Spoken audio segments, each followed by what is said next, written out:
नमस्कार दोस्तों, आज का ब्लॉग बहुत ख़ास होने वाला है। आज हम हाथरस में एक जो कवि हैं उनके पास आए हैं। आंसू कवि हैं, उनके पास आए हैं। उनसे जानेंगे कि कविताओं का क्या महत्व होता है आज के परिवेश में, और जो ये कला होती है उसका क्या महत्व है। तो सर, आपका बहुत बहुत स्वागत है।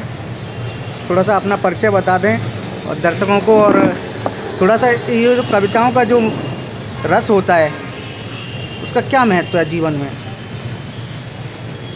कविता का अर्थ पहले हम समझ लें। उससे पहले मैं सभी अपने श्रोताओं दर्शकों का अभिवादन करता हूँ। मुझे आशु कवि अनिल बोहरे के नाम से जाना जाता है। आशु कवि का अर्थ यह होता है कि जिसने तुरंत कविता बनाई हो, पता ही नहीं हो क्या बोलना है, वो आशु कविता होती है। कविता का अर्थ इसके 3 अक्षरों में विद्यमान है। का से कल्पना, वी से विचार, ता से तालमेल। कल्पना विचार का तालमेल करना ही कविता है, और ये केवल साहित्य में नहीं, जीवन के हर क्षेत्र में है। किसी भी क्षेत्र में आप ले लें, यथा कृषि में ये कल्पना करना कि खेत में हम क्या करें। फिर जो वैज्ञानिकों के विभाग हैं उनसे विचार करना कि कौन सी मिट्टी, कौन से पानी में किस चीज़ की खेती अच्छी रहेगी, उसका तालमेल करना। जो किसान ये करते हैं वही समृद्ध किसान होते हैं, उन्हीं को पुरस्कार मिलते हैं। अच्छा, आपने एक जो बात बताई थी अभी कि अमीर खुसरो के बाद जो जो बात बताई थी वो क्या बात थी। हिंदी के पहले मुस्लिम कवि का नाम अमीर खुसरो था।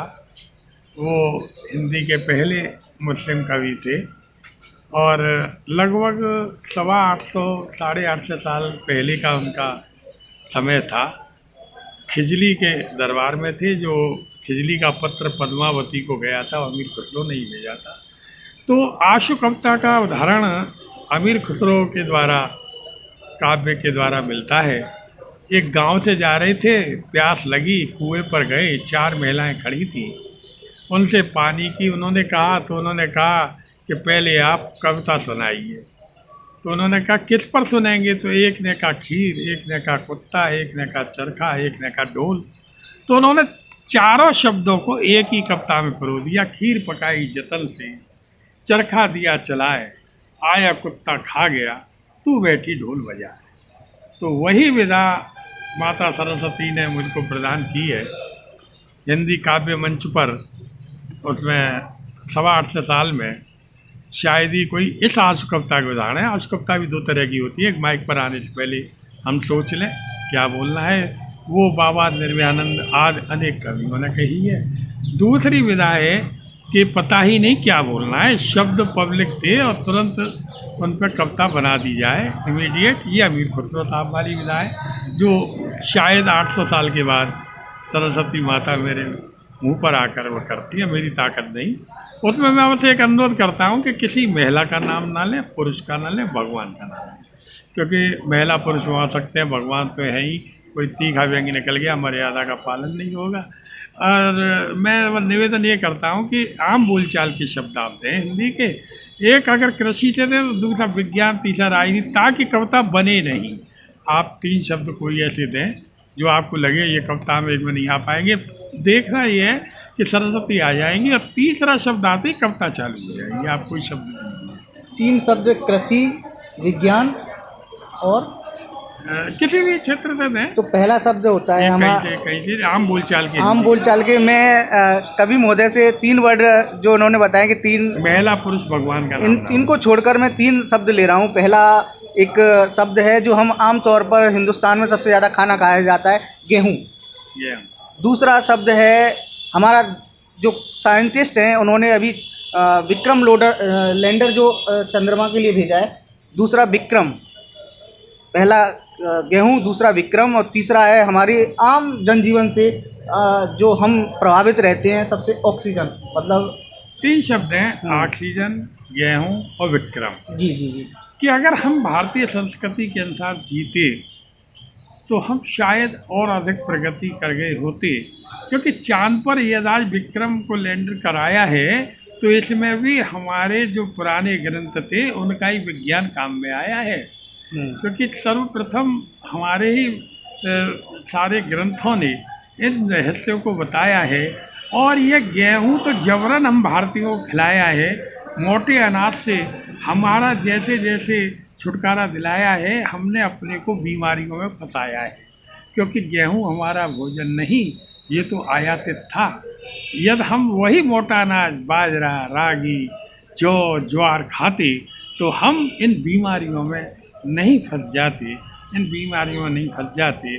और तीसरा शब्द आपने क्या दिया था, थोड़ा ध्यान पकड़िए। गेहूँ और ऑक्सीजन जिससे हम सांस।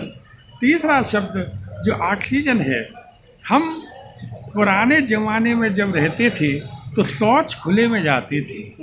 अपने खेतों को हम शौच को भी खाद के रूप में परिवर्तित कर जाते थे। लेकिन ये जो अंग्रेजी खाद आई है, इसने भूमि भी बंजर बनाई है और वृक्षों की स्थिति ऐसी कराई है कि वृक्षों का भी हाल ऐसा हो गया है कि उनसे जो ऑक्सीजन मिलती थी उनका मिलना कम हो गया है। हम अपनी संस्कृति में पीपल लगाते थे, आंवला लगाते थे, तुलसी लगाते थे, तब भरपूर ऑक्सीजन पाते थे। इस नई सभ्यता ने हमारी संस्कृति पर ऐसा कुचक्र चलाया है कि ना तो ऑक्सीजन ढंग से मिलती, ना मोटा अनाज मिलता, हमको यहाँ पर फंसाया है। चलिए, फिर भी हमने विक्रम को चांद पर लैंड करा के कुछ तो नाम कमाया है, कुछ तो नाम कमाया है। बहुत बहुत धन्यवाद। मैं बताना चाहूँगा, ये हमारे साथ थे आंसू कवि अनिल बोहरे जी, और इन्होंने जो बताया कि अमीर खुसरो के बाद इनके बाद जो कहा जाए कि सरस्वती जी इनकी ज़बान पर आ जाती हैं, और जो कोई भी 3 वर्ड हों, भगवान, महिला और एक कौन सा पुरुष को छोड़कर के कोई से भी वर्ड, मतलब जो ब्रह्मांड में जितने भी शब्द हैं उनको जोड़कर हिंदी के शब्दों से ही कविता बना देते हैं, जो अपने आप में एक गौरव की बात है। और मैं बहुत बहुत बधाई देना चाहूँगा कि आप ऐसे ही चलते एक हास्य की बात सुनाना चाहता हूँ कि हमने आखिर चांद पर सफलता को क्यों पाया, दक्षिण ध्रुव पर कोई नहीं पहुँच पाया, भारत का ही चांद पर झंडा कैसे फहराया। तो हम बताना चाहते हैं कि चंद्र ग्रहण और सूर्य ग्रहण, इन ग्रहण के अलावा तीसरा ग्रहण होता है पाण ग्रहण।